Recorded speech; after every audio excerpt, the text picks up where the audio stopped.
noches, arrancamos Bar Conspiración, como todos los jueves. ¿Cómo están en sus hogares? ¿Cómo le va el doctor Mime, como siempre, compartiendo con nosotros? ¿Cómo le va? ¿Cómo estás, Augusto? Bien, bien. Compañero, Una semana de panelista. 42 grados a fresquito. 4-0. 4-0. Todo bien, todo bien. Arrancando de a poquito. Arrancando de a poquito. Está bueno. Arde la situación. Octubre es un buen tiempo para arrancar, ¿eh? Es un buen tiempo, sí. Nunca sí, es tarde para Cuando cuando los puntos son necesarios. Exacto, exacto. Bueno, un gusto saludarles, compartir a partir de este momento otra edición de Bar Conspiración. Decirles que como todos los jueves estamos con Luz Mariana Chajón. ¿Qué tal, Luz? ¿Cómo te va? Encantada de estar acá, doctor Mime, Augusto. Buenas noches. Muchas gracias por estar. Hoy vamos a hacer un programa cuyo primer bloque va a estar partido en dos temas. No es la primera vez que lo hacemos.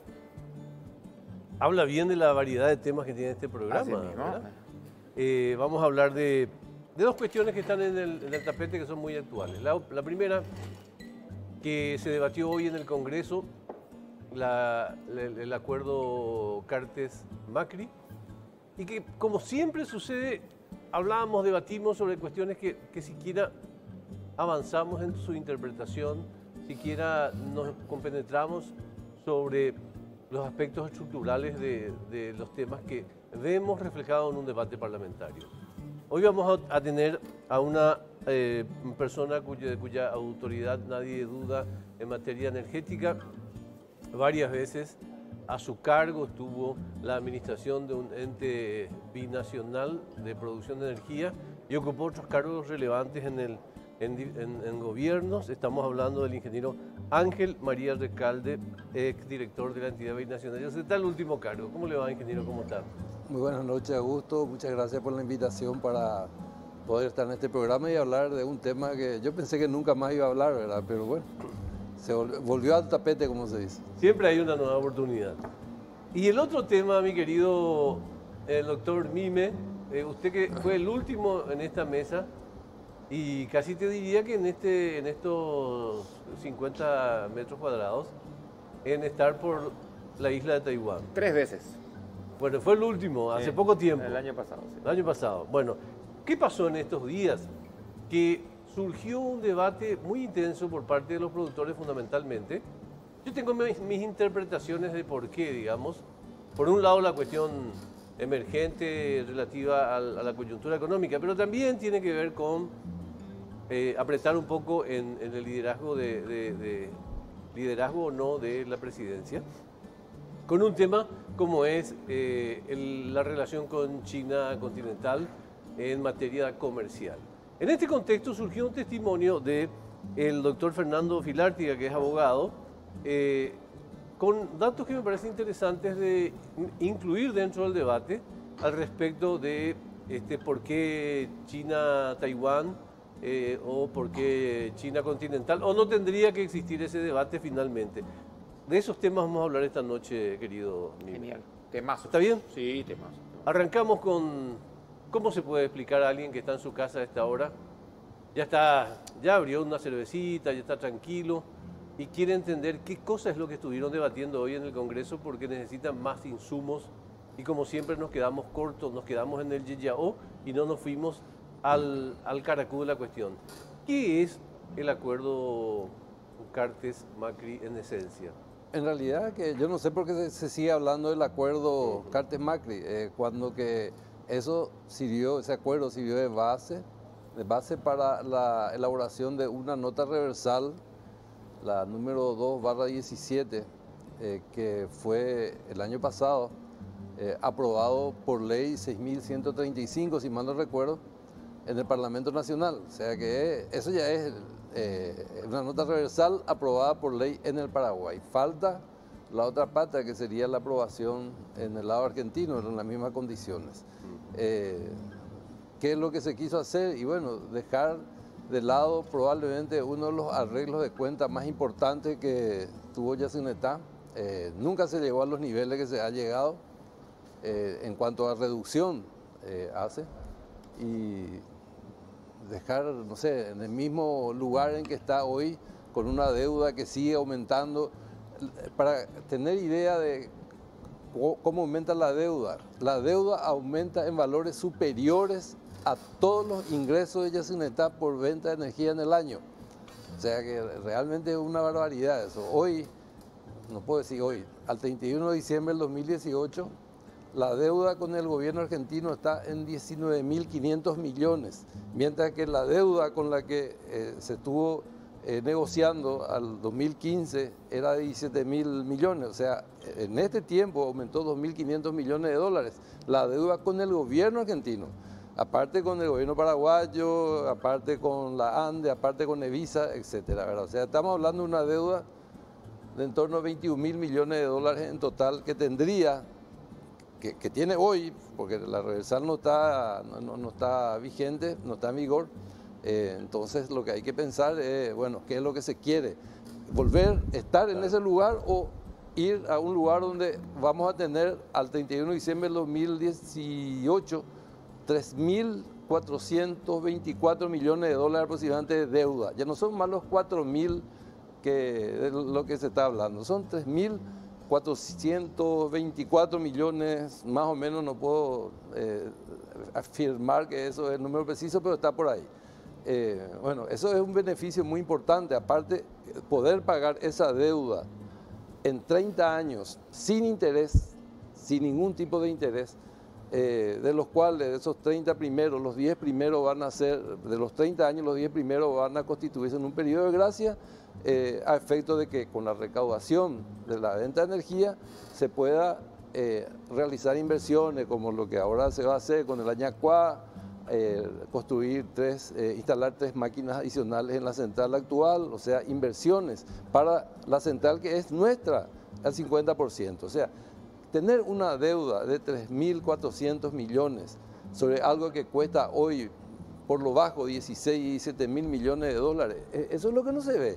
O sea, dice, es una deuda espuria. ¿Pero por qué va a ser espuria si la obra se hizo? La obra está ahí. Se invirtió más de 7 mil millones de dólares en la deuda y aún sin pagar nada, porque Yacyretá nunca se puso a pagar deuda. Hoy va a deber 3.400 y pico millones de dólares. Algo, repito, claro, está arriba de los 15.000 millones de dólares. Ahí te tengo porque hay mucho que conversar todavía. Quiero acabar mis 2 preguntas de arranque, luego ya compartimos con Mime todas las consultas. Doctor Filártiga,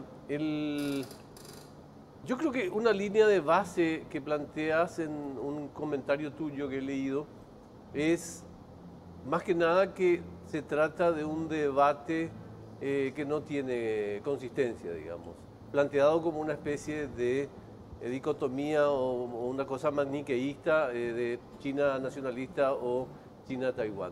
Explicarnos por qué. Sí, es así mismo, Augusto. La verdad coincidimos. Yo creo que el debate está mal encarado. Para hacer un poco de contexto, tal vez es necesario mencionar que en 1949 es que se produce la escisión y la primera república de China, que se llama República de China-Taiwán, que va a basarse en Taiwán, un territorio insular, una isla 11 veces menor que Paraguay, que hoy día tiene más del triple de población, que en ese momento era una isla de pescadores que acababa de salir de una dominación japonesa de muchos años, de casi medio siglo. Y hoy día Taiwán es la 21ª economía en términos de Producto Interno Bruto y incluso está más adelantada en el ranking si medimos el Producto Interno Bruto por paridad de poder de compra. Es decir, es una historia verdaderamente inspiradora de desarrollo. Nosotros tenemos 62 años de relación diplomática con Taiwán y esa relación diplomática es comercial, es económica, pero también tiene muchos otros componentes que son igual o más importantes. Voy a citar 2. Tenemos la Universidad Politécnica Paraguay-Taiwán, que está formando a más de 100 ingenieros con el rigor de las mejores universidades del mundo y está instalada aquí en Paraguay. Y tenemos también más de 450 becarios que estudian en las universidades de Taiwán, de los cuales 150 ya egresaron con esos rigores. Ahora volviendo un poco a la discusión, lo que escuchamos por la prensa y lo que a algunos incluso nos ha sorprendido, es que un emisario del gobierno de Beijing, hablo de China continental o la República Popular China, para aclarar más, que acaba de cumplir 70 años de comunismo en estos días, y de paso les comento, lo celebró a lo grande con un desfile militar que, bueno, que nos recuerda malos momentos de la historia universal. Pero de cualquier manera, este emisario conversó con ciertos gremios de la producción y les dio un condicionamiento. Les dijo: nosotros tenemos un mercado inmenso, que es cierto, pero para comenzar a comprar específicamente carne y otros productos aeroderivados, ustedes deben romper relaciones con Taiwán, hacer un borrón y cuenta nueva, dejar 62 años de amistad, y bueno, allí veremos de hacer negocios, ¿verdad? Yo creo, Augusto, como vos mencionás, es una discusión que no debe darse de esa manera. ¿Por qué no debe darse de esa manera? Primero, porque la Constitución de nuestro país habla de que en las relaciones internacionales nosotros aceptamos el derecho internacional, la no intervención de potencias extranjeras, la independencia, el principio de autonomía y de autodeterminación de los pueblos, la protección de los derechos humanos, etc. Y es el presidente de la República el encargado de manejar la política exterior de Paraguay. Es decir, no puede darse ese condicionamiento. Fernando, quiero ahí detenerte un poquito porque vamos a seguir hablando. Un tema interesante, dos temas interesantes. Muy interesante. Que están servidos para que nuestros televidentes compartan esta noche. Yo le quiero preguntar al ingeniero. A ver, lo publica hoy.com hoy y dice, textualmente dice, Paraguay pagará 3.800 millones en vez de 17.000 millones, pero Alegre no ve ventaja. Dice, y él habló en nombre del Partido Liberal y dice, alertó este jueves que Paraguay dejará de ingresar 12.000 millones de dólares en los próximos 30 años. ¿En qué se basa este señor para decir semejante, no sé, afirmación, por no decir otra cosa, por no decir imbecilidad, ¿verdad? Pues no quiero... Habría que preguntarle a... ¿Presentó algún estudio, ingeniero? No.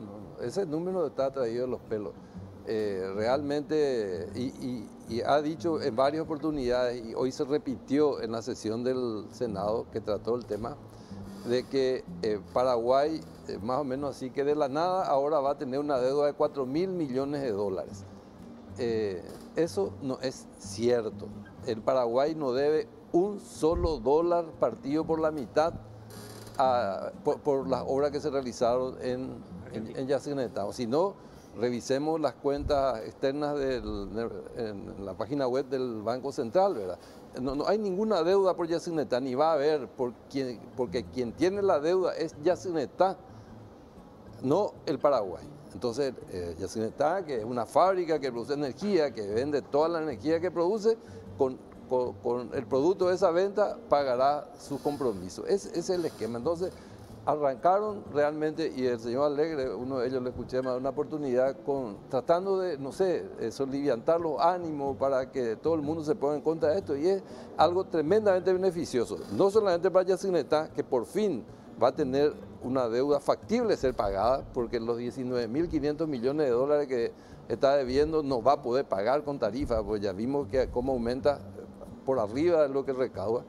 Va a tener una deuda totalmente contornada que le va a llevar apenas un 21-22% de su tarifa para poder honrarla. O sea, va a poder pagar. Pero por otro lado, y lo que se olvidaron, hoy nadie mencionó eso en la sesión, es de los beneficios que va a recibir el Paraguay a partir de la vigencia de esa nota reversal. ¿No te huele, ingeniero, a una especie de...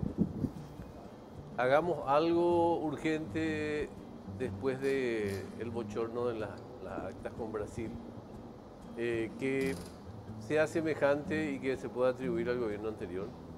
Yo te puedo dar mi visión política, que puedo estar equivocado aquí a la luna, porque yo político, lo que menos soy es político, ¿verdad? Para mí es un momento relacionado con las cuestiones políticas, el momento político argentino, ¿sí? También. La gente que está impulsando eso ven con agrado la salida de Macri y la llegada de Cristina nuevamente al gobierno, la viuda Kirchner. Entonces es momento de tirarle algo por la cara a Macri y, o sea, yo me imagino, tal vez esté muy equivocado, si es así, y de este lado tirárselo a Cartes también. No, yo no tengo dudas, el incidente que se produjo antes en Yacyretá también fue un montaje vinculado a eso mismo, a tributar a Cristina, entonces sabemos la afinidad que tiene Nicanor con la... Probablemente terminará reportando más para ella que para Marito. Quiero... Sí. Yo lo que quiero redondear nomás, porque de repente después pasamos el tema y de lo que no se habló hoy en cuanto al beneficio país. El Paraguay va a comenzar a recibir inclusive a partir del 2016 adicionales que no está recibiendo hoy. En el lapso 2016-2037 va a recibir 2.445 millones de dólares adicionales a lo que recibiría sin esta nota reversal.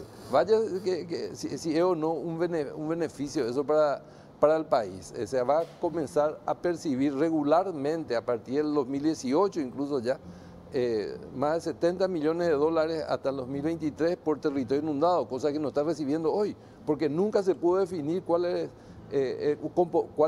la componente principal de la fórmula para determinar el monto por la compensación en razón del territorio inundado. Hoy se tiene. Entonces, si eso se deja de lado y otra vez dejamos de lado, y lastimosamente todos quieren destruir, así se destruyó en el 2006-2007, un acuerdo que bastante interesante que se había llegado, y después de 10 años recién se vuelve a tocar el tema. O sea que vamos a cortar esto para que después de 10 años volvamos a hablar o vuelvan a hablar lo que están en esa época, ¿verdad? Eso es lo que queremos. No podemos ser tan poco serios en este tema. Dentro de la misma especulación, Fernando, no se puede pensar que hay una especie de acelerar los motores por parte del sector empresarial, cuyo afán de lucro es absolutamente razonable y es comprensible, es el destino de los negocios. Pero digo, generar una especie de apriete en relación a que el gobierno tome una determinación en un momento crítico, en un momento en que se cuestiona el liderazgo, en un momento en que la cosa no va bien, en un momento en que el mercado está deprimido. Es así mismo, Augusto. Es una coyuntura, digamos que hasta espectacular, para que este tipo de promesas vengan de China. China que viene restando aliados a Taiwán desde el 2000 a 2018, son como 13 países los que se sumaron, se engancharon a la locomotora china, entre comillas, que no lo fue tanto, ¿verdad? Muchos proyectos de infraestructura que prometieron se retrasaron indefinidamente, otros se cancelaron. Los préstamos fueron primero concesionales o donaciones, luego empezaron a venir las condiciones, empezaron a venir las tasas altas, las empresas chinas a cargo de todos los proyectos, etc. Pero independientemente de eso, no podemos tampoco hablar de cerrar las puertas a un mercado tan importante. Al final Paraguay debe hacer lo que le conviene. Y por eso es que yo remarcaba un poco en que la discusión está mal planteada. Muy poca gente sabe que China tiene a Taiwán como un aliado comercial estratégico. Es decir, para Taiwán, China continental o la República Popular China es el socio comercial número 1. Y por su lado, para China, está entre los 5 socios comerciales más importantes Taiwán. Y es el tercer origen de importación de productos Taiwán, ¿verdad? Ahí en la balanza comercial, Taiwán tiene un superávit en el 2018 de más de 130.000 millones de dólares en la relación comercial bilateral con China. De allí que los taiwaneses hayan dicho, y algunos, digamos, no lo hayan tomado tan en serio a este mensaje, que Taiwán debería ser el trampolín de Paraguay para introducirse al mercado chino. Y por lo demás, vamos otra vez a la parte un poco jurídica o de sentido común. De acuerdo a las normas de la Organización Mundial de Comercio y a las mejores prácticas internacionales, no existe ningún impedimento de índole político o de condicionamiento que pueda ponerse a un país para empezar a comerciar con otro. Tenemos un poco más que conversar con nuestros invitados. En el siguiente bloque vamos a estar con un tema fundamental. ¿Cuál es el mapa de la situación actual en relación a los incendios? ¿Qué alivio podemos tener en relación a las lluvias que se presentaron? Y vamos a tener nada más y nada menos que el ministro de Emergencia Nacional, el señor Joaquín Roa, con nosotros. Pero hacemos un segundo bloque con nuestros invitados hablando de el tema Taiwán, el tema de energía de Yacyretá en un segundo. Ya volvemos.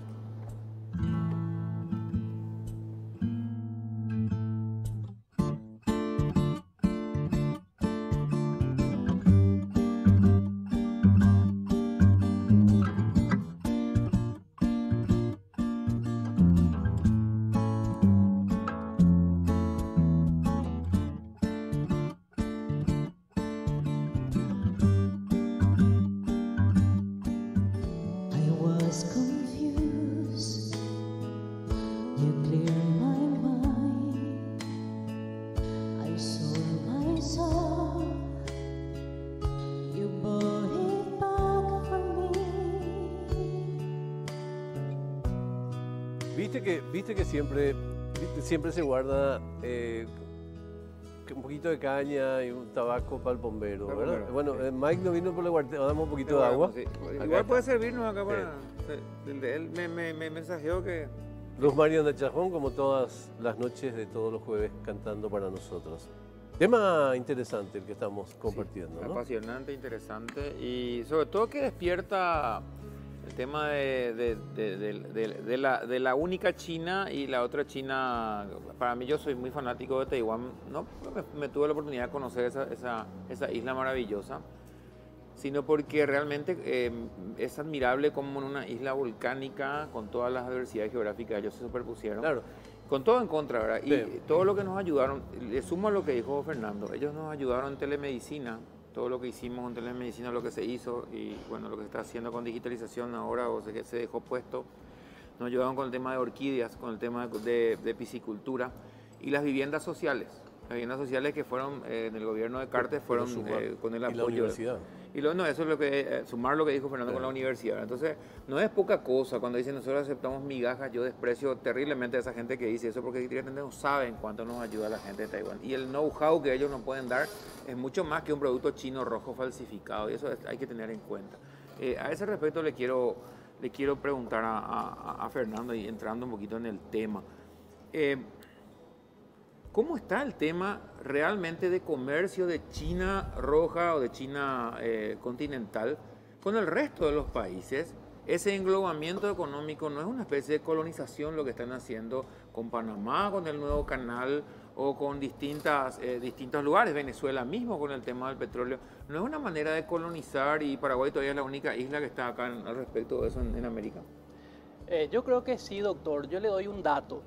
Costa Rica con bombos y platillos se separa, rompe con Taiwán, está más o menos en nuestra encrucijada en el año 2007. En el año 2007 el déficit en la balanza comercial de Costa Rica con China Popular era de 60 millones de dólares. En el año 2017, al cumplirse los 10 años de relación comercial con China, ese déficit trepa a más de 1.900 millones de dólares. Una dependencia absoluta. Es una dependencia absoluta. Y la vez pasada también escuchaba a Santiago Peña en un programa de televisión comentando su experiencia como funcionario del Fondo Monetario Internacional en África, en 3 países de África, donde los chinos justamente no solamente concedieron préstamos que después son difíciles o casi imposibles de pagar, sino que se hicieron de actividades que son estratégicas para el desarrollo, como la electricidad y otros servicios públicos. Es decir, todo eso hay que considerar. Y una cosa que yo siempre digo a las personas que son extremadamente, yo trato de no ser fanático ni de Taiwán ni de China Popular, pero hay personas que son extremadamente fanáticas de abrazar, de ir a los brazos de China Popular. Pero ¿qué pasó con los países que lo hicieron? ¿Qué pasó con los 13 más países que desde el 2000 hasta esta parte han roto relaciones cumpliendo un condicionamiento de China y han abrazado a China Popular? Es decir, no tenemos una historia de éxito inspiradora que pueda decirse. Y no quiero, la verdad es que no quiero citar ejemplos, pero los ejemplos los tenemos en nuestro propio vecindario, los tenemos un poco más al norte, pero todavía en Sudamérica. Y Qué pena que se tenga que elegir, ¿no? Por razones Claro. históricas y por razones geopolíticas, porque es muy difícil hacer un portazo con una relación tan consolidada que acaba de sembrar en el gobierno anterior un proyecto que tiene que ver con el futuro, como es la universidad. O sea, no es fácil decirle es un socio privilegiado. Quiero pasar al otro tema y después hacemos un redondeo con ambos. ¿Qué perspectivas tiene, digamos, este acuerdo al respecto del futuro de las políticas energéticas en Paraguay, ingeniero Recalde, que debamos saber y que, reitero, a consecuencia de esta de este debate tan visceral que tenemos no nos enteramos? ¿Qué tenemos que saber en relación a lo que nos depara el futuro en el marco de este acuerdo? Yo dije en varias oportunidades que nuestro desarrollo hidroenergético tiene 2 o 3 centrales relativamente importantes. Una de ellas es la que se va a construir ahora, la de Añacuá, que es un poco mayor en capacidad que la de Acaraí, que tiene Andes. Y los otros emprendimientos sería Corpus, arriba de Encarnación, y Itacorá y Tatí, aguas abajo de la represa actual de Yacyretá, 40 kilómetros antes de llegar a la confluencia Paraná-Paraguay. Y esos son los emprendimientos más grandes que vamos a tener ya en el futuro. Ya no va a existir en ninguna parte de nuestros ríos posibilidades de tener ese tipo de emprendimiento. Con el Brasil no tenemos nada ya que hacer prácticamente, salvo como algunos hablan ahora de aumentar ligeramente la capacidad de Itaipú, que puede ser, pero como emprendimiento nuevo no hay. Nuestros ríos interiores tienen una capacidad de generación de, según los especialistas, en torno a 1000 megavatios, sumando absolutamente todos nuestros ríos interiores. Y en Corpus estamos hablando de más de 3000 megavatios, en Itatí y Itacorá estamos hablando de 1600 megavatios. ¿Y con quién vamos a hacer eso? Con Argentina. Entonces, ¿y por qué tenemos que plantear una relación de mucha tirantez diplomática cuando que hemos llegado a un acuerdo y después vamos a dejar vamos a salir de ese acuerdo? Seamos serios, y seamos serios con el país amigo con quien vamos a llevar nuestro emprendimiento hidroenergético más importante. Si es que no tenemos eso, tenemos que comenzar a pensar seriamente ya en ver cómo vamos a sustituir eso, quemando combustible líquido, gas, o energía atómica, producir energía atómica, que todo el mundo tiene un temor pavoroso, ver fuentes alternativas, la eólica, la solar, etcétera, etcétera, pero algo tenemos que hacer. No podemos quedarnos con los brazos cruzados esperando que llegue el futuro que ya está a la vista, en donde vamos a requerir nuevas fuentes de generación. Estamos a 10 años, en el 2029, según algunos estudios, puede ser un poco antes, dependiendo de cómo se mueva la economía, pero en el 2029, 2 años antes, 2 años después, vamos a tener serias limitaciones ya en cuanto hace a la potencia disponible para atender nuestro consumo. Un día tendríamos que hacer un programa sobre eso. Itaipú y todo lo que nos corresponde de Yacyretá, ¿verdad? De las 2 binacionales, y usando todo lo que podemos. Entonces, tenemos que comenzar a pensar un poco más en serio, tenemos que planificar un poco mejor eso, porque claro. Un solo dato, yo estuve como delegado en la COMIP, mientras estuve como director de Yacyretá, y ahí se estuvo trabajando en estudio de prefactibilidad del proyecto Itatí y Itacorá. El tiempo de entrar en operación en la primera unidad de esa nueva central, a partir del momento que se decide, bueno, listo, vamos a hacer esto, y se comienza la gestión de crédito para tener el proyecto ejecutivo, etcétera, etcétera, etcétera, 12 años. O sea, si comenzamos hoy, en el 2031 va a entrar en operación la primera máquina. Para cuando eso, sí, no, esas no son cosas, esas cosas no se hablan como en el almacén al día siguiente. Entonces, yo veo estas cosas, y la clase política tiene que tratar de entender de que cuando el país ha llegado a un acuerdo, y todos tenemos que ver la parte positiva, es decir, no buscar peros que no existen, porque esa es la realidad.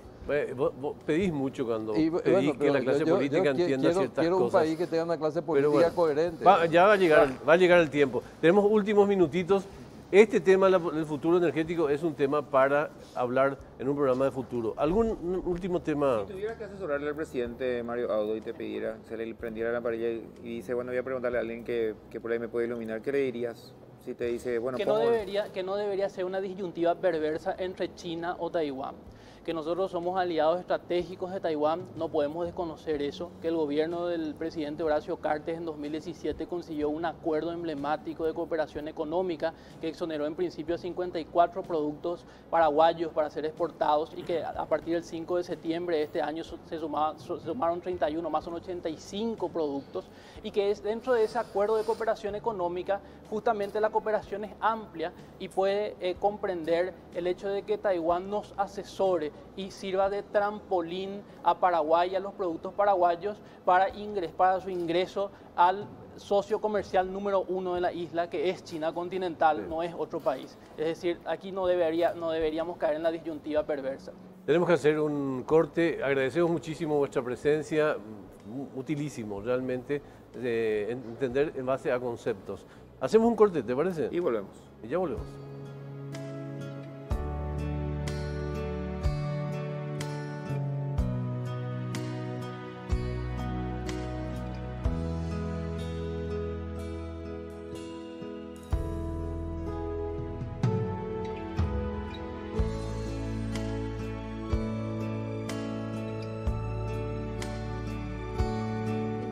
Around like no one, no think you're so criminal.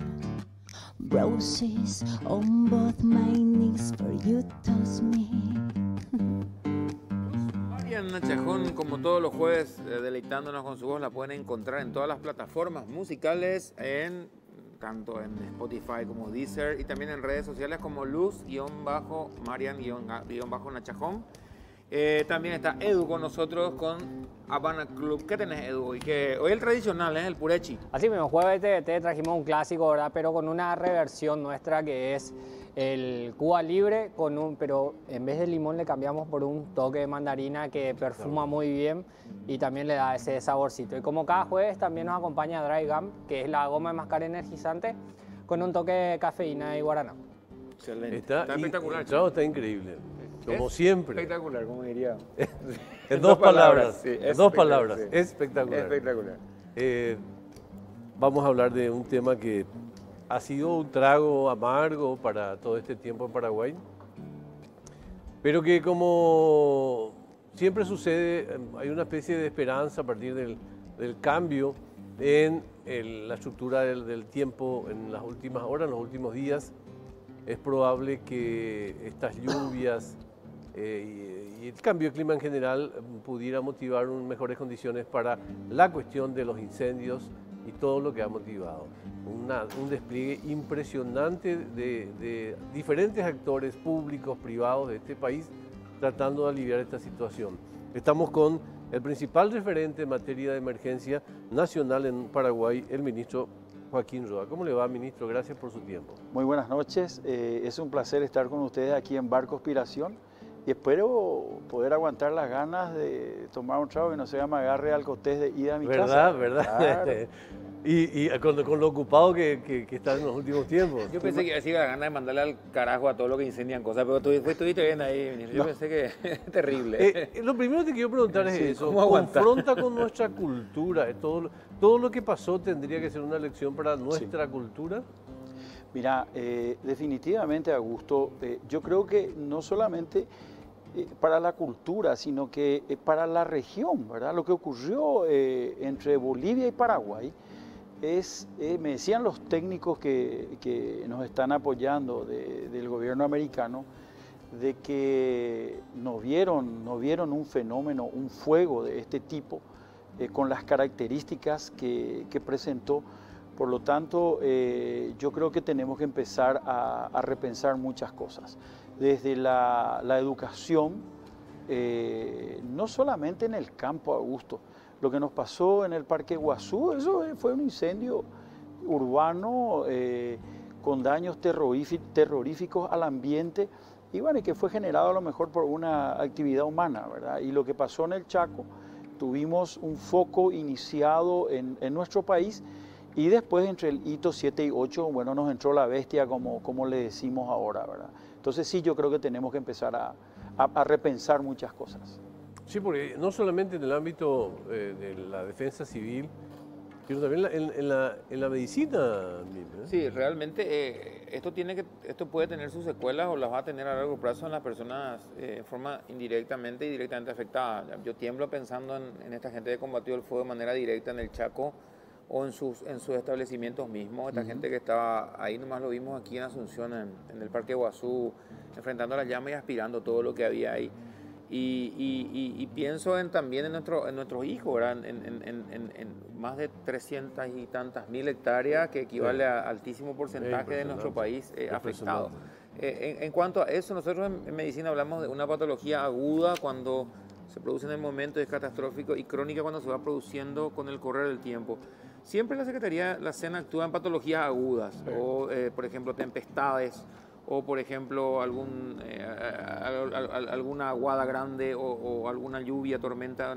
En este caso hay algo que no solamente se limitó a esto, sino que va a ir en el tiempo, ministro. Esto ya se está pensando o se está mitigando esto y después veremos qué pasa con como Secretaría de Emergencia. A ver, en el veremos qué pasa.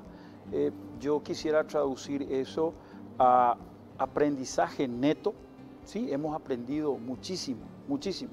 Como institución, creo que también han aprendido los bomberos, ha aprendido la sociedad civil, han aprendido los productores. Si bien ellos, no te digo que conviven con esto, pero es algo que sucede, ¿no es cierto? Justamente por la cultura, en muchos casos, de la quemazón de los campos, ¿verdad? Entonces, yo creo que tenemos, como dije en otro medio, colega de ustedes, particularmente nosotros desde la Secretaría de Emergencia, tenemos mucho trabajo por delante y nos quedan 365 días para que volvamos a lo mejor a tener que enfrentar algo como esto. Entonces eso tiene que hacernos repensar, como les decía, desde el punto de vista ambiental, desde el punto de vista de protección de bienes e infraestructuras y de protección de las comunidades y las personas, porque no solamente el Chaco concitó la atención de la Secretaría de Emergencia. Yo hice una ayuda a memoria en relación a lo que decía Augusto al inicio de la entrevista. Dice, nos van a dar un mapa de cómo estaba la situación. Entonces, desde el 16 de agosto hasta ayer, tenemos que hablar de los incendios en Choboreca, tenemos que hablar de los incendios en Bahía Negra, en el Pantanal, Parque Nacional Tres Gigantes. Donde ayer recién llovió. Exacto. Tenemos que hablar de la zona de base 5, Adrián Jara, donde estuve casi por espacio de 20 días también trabajando. Bien al norte del país, hacia el Hito 1, la estancia Choboreca Ranch. Tuvimos en ese mismo momento se nos incendia San Pedro, la estancia Toro Bebé,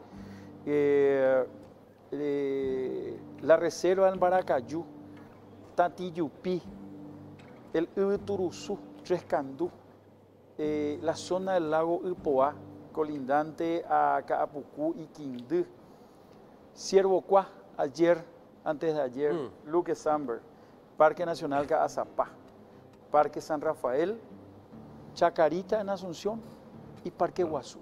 O sea, imagínense lo que Le faltó limpio. Limpio también. Limpio también. O sea, imagínense cómo estaba el país en ese momento y lo que demandó a los cuerpos de bomberos, a las Fuerzas Armadas, que se involucraron de una manera impresionante. Tuvimos en apoyo a los bomberos forestales en la reserva en Baracayú a 80 soldados provenientes de Curuguatí. Los soldados que estaban con nosotros en Choboreca, base 5, los pilotos de la Fuerza Aérea. O sea, sin esta fuerza a lo mejor también íbamos a estar un poco desequilibrados, ¿verdad? Se parece un poco a la consulta que hacía Mime. Me hace acordar estos episodios a un boxeador al que le preguntaron, famoso, al que le preguntaron qué tal fue su entrenamiento antes de la pelea. Y él respondió, pregúntenme después de la pelea. Entonces, ¿qué lección nos deja esto que estamos viviendo al respecto de hasta cuánto pudimos, porque somos valés nomás, pero nos faltaban los equipamientos y todo lo demás, y cuánto nos falta? ¿Qué mapa tenemos de perspectiva al respecto? Bueno, Augusto, el cuánto nos falta siempre existe, eso siempre está. pero tenemos que partir de la base que nunca nos enfrentamos a algo así tan dantesco. Por eso. Tan dantesco, ¿verdad? Entonces, esto nos deja lecciones aprendidas desde todos los ámbitos, ¿verdad? Como mencioné, creo que esta mañana o lo hice ayer, políticas públicas, tenemos que tener políticas públicas. Si existen políticas públicas, hay que ver dónde está el vacío para que las instituciones las hagan cumplir realmente, ¿sí? El famoso, el que la hace la paga. Y ya desde el contexto de respuesta humanitaria, lo que más nos costó y nos desangró fue establecer el puente aéreo entre Asunción y la frontera con Bolivia, en la estancia Choboreca en su momento. Antes de eso, en base 5, Adrián Jara, a 10 kilómetros de la frontera. El problema del traslado del combustible, aviones que utilizaban un tipo de combustible, el JP-1, otros aviones que utilizaban el Avegas. Entonces no podíamos transportar eso en las aeronaves, porque el transporte del combustible, Augusto, se hace en bidones sellados, claro, limpios, está dentro de los aviones, y además nos transportaban también 1000 litros adicionales en las alas. Entonces, fue todo un rompecabezas logístico, el cual tuvimos que sortear en muchos momentos, ¿verdad? El hecho de que nuestros aviones, los hidrantes que fueron contratados por el gobierno, estaban operando en una estancia y otros en otra estancia, ambas cercanas, y tuvimos que dividir la logística. ¿Por qué? Sí. Porque las pistas de estancia no permiten una operación de más de 3 aviones de manera continua y rápida. Entonces era bajar uno. Los aviones hidrantes los cargábamos ya después de haber estado entrenados en eso, porque es la primera vez que se utilizan en este tipo de eventos. Bajamos hasta 2 minutos la posibilidad de cargar 2.700 o 3.000 litros en estas aeronaves, ¿verdad? Impresionante. Entonces, eso responde a una logística. Tenés que tener agua, tenés que tener el tanque. Después, el combate con el helicóptero, con el Bambi Bucket, que es la bolsa de cuero que alza 1.000 litros de agua. Eso se hace con helicópteros Se hace con helicóptero de la Fuerza Aérea, ¿verdad? Y el equipo es nuestro. Entonces, el que vimos en Parque Guazú anteayer. Sí, el que estaba operando ahí, ¿verdad? Después tuvimos que bajarlo porque iban a entrar a operar, entraron a operar 3 aviones hidrantes. Pero para que tengan una idea nomás, ¿verdad? La optimización de los lanzamientos en estos tipos de incendios depende de la relación de tiempo de descarga. Claro. Cuanto más tiempo tengo, se me reaviva el fuego, ¿verdad? Entonces teníamos que llevar la logística cerca del fuego. Conseguimos un tanque de 10.000 litros, hicimos un helipuerto en el medio del monte, desde base 5. Llevamos a duras penas el tanque de 10.000 litros. Eso se cargaba con un cisterna y el helicóptero venía y metía el Bambi. ¿Te imaginas la pericia del piloto, verdad? Con un viento norte de 40 kilómetros nomás, porque teníamos ráfagas de 70 kilómetros. Con un avioncito, porque te llevas. Claro que sí. El tipo tenía que embocar, sacar el agua, ir, descargar, volver a cargar, y nosotros teníamos que volver a recargar rápidamente el tanque. O sea, fue toda una odisea logística. El sector privado nos apoyó con máquinas, porque si no teníamos máquinas, hasta un determinado momento pudimos combatir cuerpo a cuerpo con el fuego. Después ya tenía que hacerse exclusivamente con máquinas, cortafuegos y contrafuegos. Y te digo, tenemos lecciones aprendidas a cacharrata en materia de logística principalmente. Hay equipos que nosotros no tenemos, o sea, no teníamos aquí, los aviones no están preparados para este tipo de lanzamientos. De hecho que no podés tener, o sea, ningún país puede decir tengo 10 aviones hidrantes, o sea, salvo que sea un país grande, digamos. Ministro, ¿por qué?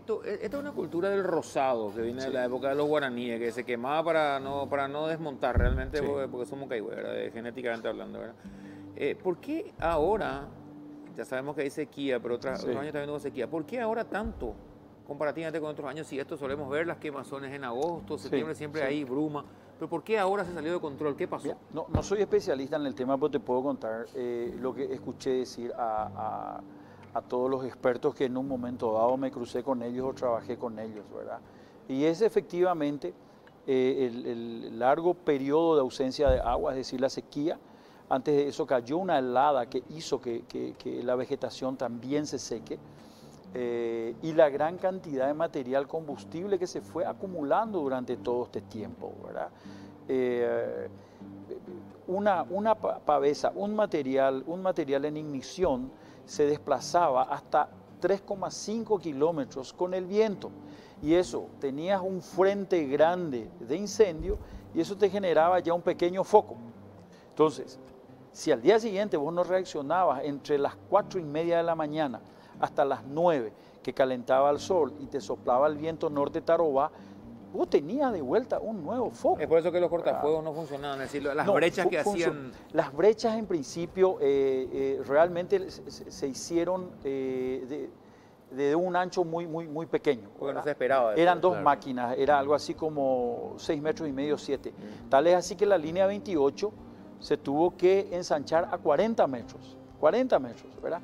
Y después, por gestiones hechas por el presidente con su par Evo Morales, nos permiten entrar 13 kilómetros en Bolivia para crear este gran cortafuego que hoy la delegación americana me entregó una foto de un satélite español en donde desde el espacio se ve la línea 28 y el famoso cortafuego, que también con esto se logra salvar gran parte del Pantanal boliviano, que es donde se estaba dirigiendo el fuego. Ministro, y el fuego terminó en la línea 28. Ministro, dicen que en comunicación de crisis hay una expresión prohibida que es definitivamente. Sí. O sea, se acabó definitivamente, Sí. terminó definitivamente, se apagó definitivamente. Sí.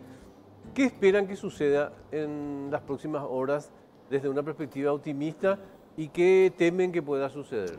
Mira, yo particularmente, Augusto, espero que no suceda más nada, ¿verdad? Tenemos 7 aviones en la estancia Campo Grande todavía en stand-by, los vamos a tener seguramente hasta mañana. Hoy mi jefe de gabinete se desplazó desde estancia Campo Grande a Asunción, pero previo a eso se hizo todo un sobrevuelo para ver si había algún tipo de fumarola o lo que fuera. No tuvimos observación ni confirmación de eso, pero realmente nosotros esperamos que no ocurra más nada. En el Uturuzú tiramos algo así como 25 cargas del avión hidrante, del chileno del Grande, y eso se reactivó con el último viento norte que tuvimos en nuestro país, ¿verdad? Por suerte hoy en gran parte del país llovió y bueno, y eso nos ayudó realmente porque es imposible hacer un enfriamiento metro a metro en 230.000 hectáreas. Pero probablemente sea temprano todavía, mi querido Joaquín, pero seguramente va a haber un estudio lo que ocurrió, sí. Y seguramente ese estudio va a arrojar, porque no va a ser esperemos que no suceda, ¿verdad? Pero hay casos en otras regiones del mundo, Estados Unidos, donde Sí, claro. los incendios son casi anuales Sí, o 2 veces en el año. Sí. Y grandes.